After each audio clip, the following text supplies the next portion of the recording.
मुंह में राम बगल में छुरी, मौका पावत काटे मूरी। यही हाल है वर्तमान में हर सरकार का, चाहे कांग्रेस हो चाहे भारतीय जनता पार्टी हो। इन सभी सरकारों में जिस तरह से संस्कृत की उपेक्षा हुई है, शायद यह लगता है कि वर्तमान की सरकार संस्कृत जैसी एक सनातनीय भाषा को नष्ट कर देना चाहती है, उसको निर्मूल कर देना चाहती है, जिसका परिणाम वर्तमान की शिक्षा प्रणाली में देखने को भी मिल रहा है। संस्कृत जैसे विषय को लेकर जहां विद्यार्थियों की इच्छा शक्ति हो, तब भी सरकारी स्कूलों में, प्राइवेट स्कूल की तो छोड़िए, सरकारी स्कूलों में भी शिक्षक व्यावसायिक पाठ्यक्रम लेने पर बच्चों पर जोर डालते हैं। वर्तमान में जहां शने शने संस्कृत भाषा का लोप हो रहा है, वहीं आने वाले चंद सालों में कहीं ऐसा ना हो कि शिक्षा के क्षेत्र में संस्कृत भाषा को टोटल निर्मूल कर दिया जाए।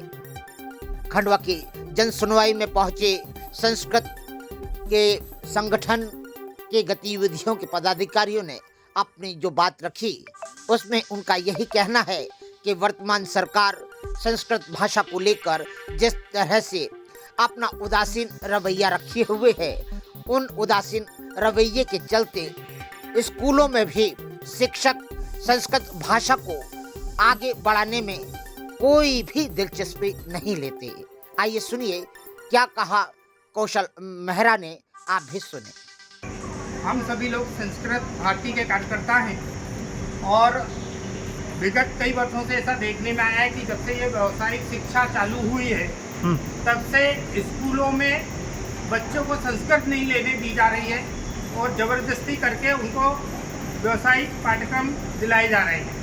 इससे परिणाम ये हो रहा है कि धीरे धीरे स्कूलों में संस्कृत खत्म होती जा रही है और अगर स्कूलों में संस्कृत खत्म हुई तो कॉलेजों में भी खत्म हो जाएगी और धीरे धीरे हमारे देश से हमारे जो मूल भाषा कहलाती है संस्कृत, जो अनेक भाषाओं की जननी है, जिसको हम देववाणी भी कहते हैं, ये खत्म होती जा रही है। वर्तमान में ये शासकीय स्कूलों में इस तरह की चीज़ें देखने को मिल रही है या प्राइवेट स्कूलों में हो रही है? अभी तो हमारे पास सरकारी स्कूलों से इस संबंध में कई शिकायतें आई हैं। हमने कई स्कूलों का सर्वे किया है, कई संस्कृत टीचरों से बात कर रही है। उनका ये कहना है कि हमको व्यावसायिक पाठ्यक्रमों की अपेक्षा संस्कृत को छोड़ा जा रहा है और अगर हम संस्कृत दिलाने के लिए बच्चों को प्रयास कर रहे हैं तो भी हमारे को संस्था प्रमुखों द्वारा कहीं ना कहीं प्रताड़ित किया जा रहा है, जो कि गंभीर बात है। यानी वर्तमान में शासकीय स्कूलों में ही संस्कृत की उपेक्षा हो रही है।